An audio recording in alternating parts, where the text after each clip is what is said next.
Hey everyone, I've been setting up smart home devices, speakers, cameras, even a robot vacuum, and then it hit me that I might be opening up my home to hackers. This is the reality of the Internet of Things cybersecurity. IoT devices make our lives easier, but they also create new computer security threats inside your own home. Every connected device is like a door into your network, and most people leave these doors wide open with passwords like this.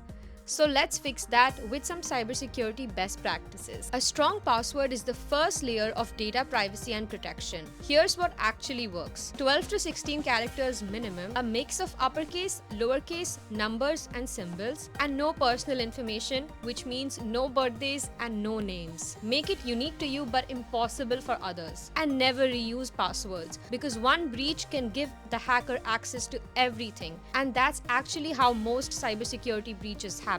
Always enable two-factor authentication. It is one of the simplest cybersecurity technologies that instantly boosts your protection. And remember, IoT devices are not immune. They also can be targeted by spyware, ransomware, and malware, even IoT ransomware attacks. That's why using tools like antivirus software or a full solution like Panda helps with malware detection, spyware protection, ransomware prevention, and overall online security and privacy. And if managing passwords feels like too much, then use a password manager or a password generator to create and store secure credentials for you automatically. Your smart home should make your life easier, not expose your internet privacy and then keep you up at night. Cybersecurity isn't complicated. It starts with the basics: strong passwords, two-factor authentication, and trusted security software. Subscribe to Panda Security for more cybersecurity awareness tips and stay protected.